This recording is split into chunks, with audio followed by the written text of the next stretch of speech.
or secure the border so we can get this taken care of. Right, and there's another story coming out of Texas. Two wealthy Sharia Muslims actually kept slaves in their home here in Texas. That's super trendy. A judge told them that, this was crazy and has actually banished them from the United States, found them guilty of engaging in forced labor of their two servants. The judge totally disgusted with them. Well, then they replied that that they're being Islamophobic because Muhammad had slaves. So you can't punish them for having slaves because that's Islamophobic. That's their actual... Yeah. That's your actual argument in court. Well, look. You're being Islamophobic. The Quran said that Muhammad had slaves, so we can have slaves. Right. You're going against my religion, buddy. Freedom of religion, I was told, right, in America? Exactly. Where's the Constitution at, huh? Freedom of religion, as long as everyone understands that we obey the Constitution here in this country. And in fact, a Dallas mayor last year was raked over the coals for explicitly setting this law in place that we follow the Constitution here, Sharia law. There's no Sharia courts allowed here. And everyone was laughing at her saying, oh, please, that would never happen here. That could...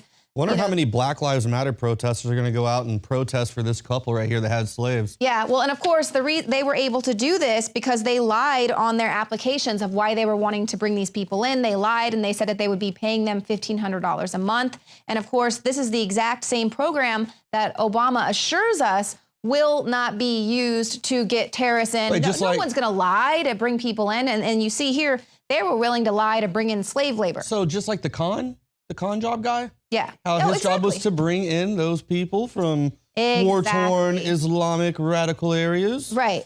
And just to show you, I mean, that's just racist to say. We're all witnessing Europe just kind of in its death spiral, and Germany, of course, with Angela Merkel wanting to make amends for the Nazi Germany of the 20th century. Now here in the 21st century, she's saying, well, we're loving and kind now, just bring everybody in. Meanwhile, half of those people are leaving and fleeing to Russia. Well, now they have a lot of Christians there fleeing, but what we're actually seeing, these Sharia courts popping up, as well as a Sharia police patrol is now forming there in Hamburg. So they've got their bright jackets on, their Islamic State and Sharia police stickers on their vehicles. And so they're going around policing residents. And some of the people here who aren't Muslim are afraid that some extremists are going to be harassing them. Well, like we've seen there, the women go and kick, if they're in their burqas or whatever, they go and kick women that they think are not dressed appropriately. So a lot of residents are saying, wait a minute, this is frightening. Why are these people allowed to come around and patrol these neighborhoods?